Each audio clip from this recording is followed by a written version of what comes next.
درخواست برائے صفائی محلہ، یہ تو یہاں پر ایک مثال دی گئی ہے۔ آپ نے اگر چھٹی لینی ہے تو آپ نے لکھنا ہے کہ بوائے درخواست برائے رخصت بیماری یا درخواست برائے ضروری کام۔ اور اس کے بعد جو ہے اس کا بھی ایک نمبر ہو جائے گا۔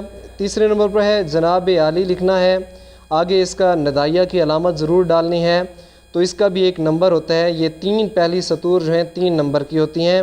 پھر آگے جو درخواست کا سبجیکٹ ہے اس کے مطابق 1 سے 1.5 صفحات پر مشتمل آپ کا یہ درخواست کا سبجیکٹ ہونا چاہیے۔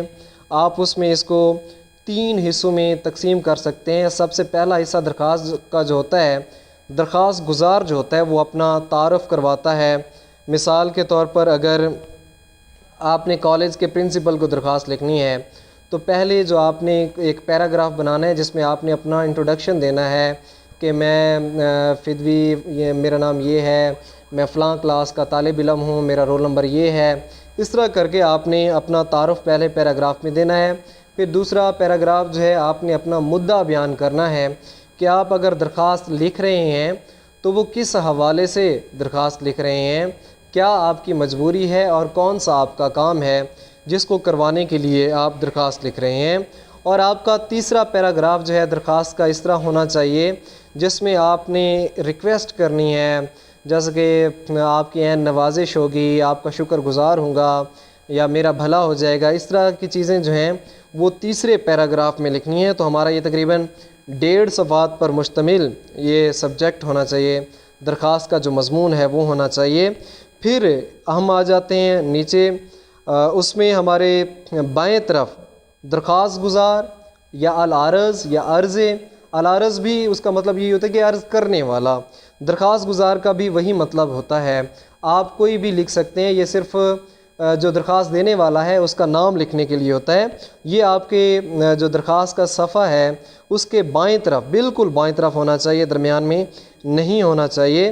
درخواست گزار، پھر آپ اپنا نام لکھتے ہیں یا آپ وہاں پر الف بے جیم پیپر میں اگر ہوتی ہے تو آپ وہاں پر الف بے جیم لکھتے ہیں۔ اور اس کے بعد جو ہے نیچے آپ اپنا پتہ بھی لکھ سکتے ہیں، اپنے علاقے کا نام، یا اپنا اگر اسٹوڈنٹ ہے تو اپنی کلاس اور رول نمبر بھی لکھ سکتا ہے۔ اور اس کے دائیں طرف جہاں پر درخواست گزار لکھا ہے آپ نے، اسی سطر پر آپ نے تاریخ لکھنی ہے، اور اسی انداز میں عربک جو رسم الخط ہے اس میں آپ نے لکھنا ہے، آپ نے انگلش میں نہیں لکھنی۔ جیسا کہ یہاں پر بیان کیا گیا کہ 12 دسمبر 2017 یا اب 2020 چل رہا ہے تو آپ نے 2020 لکھنا ہے، بالکل اسی انداز میں آپ نے تاریخ لکھنا ہے۔ اس طرح نہیں کرنا کہ جیسے اسٹوڈنٹ لکھ دیتے ہیں 12/12/2020، یہ غلط تصور ہوگا۔ آپ نے اس طرح لکھنا ہے کہ 12 دسمبر 2020، یا جس تاریخ کو آپ لکھ رہے ہیں وہ والی تاریخ بھی یہاں پر ڈال سکتے ہیں۔ اس کے بعد ہمارا اگلا جو سوال ہے وہ سوال کا نمبر دینا ہے، پھر اس کے اگر جز ہیں تو جز نمبر دینا ہے، اشعار کی تشریح ہیڈنگ دینی ہے۔ حصہ نظم کیونکہ آپ کر رہے ہیں تو آپ نے حصہ نظم اسی انداز میں لکھنا ہے تو اچھا امپریشن پڑے گا۔ حالانکہ اس کے نمبر نہیں ہوتے، نمبر جو ہوتا ہے وہ نظم کے عنوان 1 نمبر ہوتا ہے اور شاعر کا نام وہ 2 نمبر ہو جاتے ہیں۔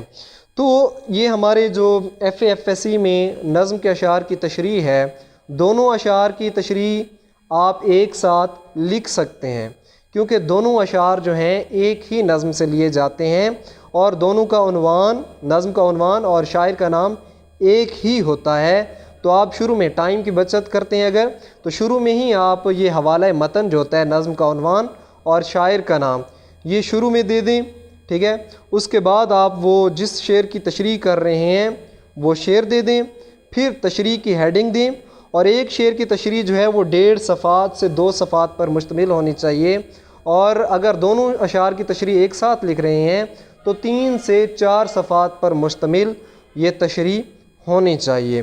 یہ 10 نمبر کا ہمارا سوال ہوتا ہے جس میں حوالہ متن جو ہے 2 نمبر اور اشعار کی تشریح، ایک شعر کی تشریح کے 4 نمبر ہوتے ہیں، تو کل ملا کے یہ 10 نمبر بن جاتے ہیں۔ اس کے بعد ہمارا جو اگلا سوال آ جاتا ہے اشعار کی تشریح حصہ غزل، ایسے آپ نے سوال نمبر اور اگر جز ہے تو جز نمبر دینا ہے، اشعار کی تشریح لکھنا ہے، حصہ غزل لکھنا ہے۔ کیونکہ غزل کا کوئی عنوان نہیں ہوتا تو یہاں پر صرف شاعر کا نام لکھنا ہے۔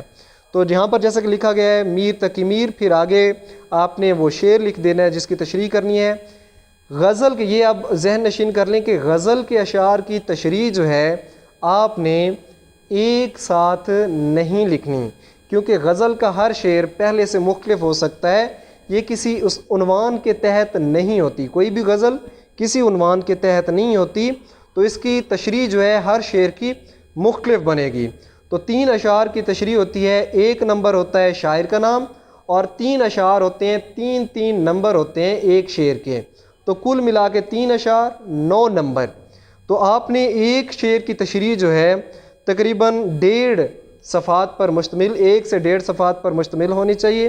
اگر ٹائم آپ کے پاس ہے 1.5 یا 1.5 سے زیادہ کر سکتے ہیں، لیکن اگر آپ کے پاس آخر پہ آپ نے یہ سوال حل کرنا ہے، اگر آپ کے پاس ٹائم کم ہے تو آپ صرف 1 صفحہ دیں، اور تشریح میں بھی اس سے ریلیٹڈ جو ہے آپ اشعار لکھ سکتے ہیں، اس کا امپریشن جو ہے وہ اچھا پڑتا ہے۔ تو یہ ہمارا پیپر حل کرنے کا طریقہ تھا، جو خاص چیزیں ہیں وہ میں نے آپ کو بتا دیں۔ آپ کی جو معروضی ہے وہ آپ بہترین طریقے سے آپ کو آنی چاہیے، باقی ٹیکنیکل چیزیں ہیں کہ آپ کو پیپر حل کرنے کا طریقہ آنا چاہیے، یاد کرنے والی چیزیں کم ہیں، خیال رکھنے والی چیزیں زیادہ ہیں۔ تو اگر آپ ایسے بہترین صاف انداز میں اپنا پیپر لکھتے ہیں تو زیادہ سے زیادہ نمبر لیے جا سکتے ہیں، 90 یا 90 سے اوپر نمبر، یا ایون کہ 80 سے اوپر نمبر اگر اردو میں آتے ہیں تو وہ اچھے نمبر کنسیڈر کیے جاتے ہیں۔ امید ہے آپ اپنا پیپر اچھے طریقے سے حل کریں گے۔ تو انشاءاللہ اگلی ویڈیو کے ساتھ نیکسٹ حاضر ہوں گے۔ ہمارا چینل ہے، اس کو آپ سبسکرائب کریں، ویڈیو کو لائک کریں، تاکہ آپ دوسری ویڈیو اگر کسی طریقے پہ ہم اگر نیکسٹ دیتے ہیں تو آپ اس کو دیکھ سکیں۔ شکریہ، اللہ حافظ۔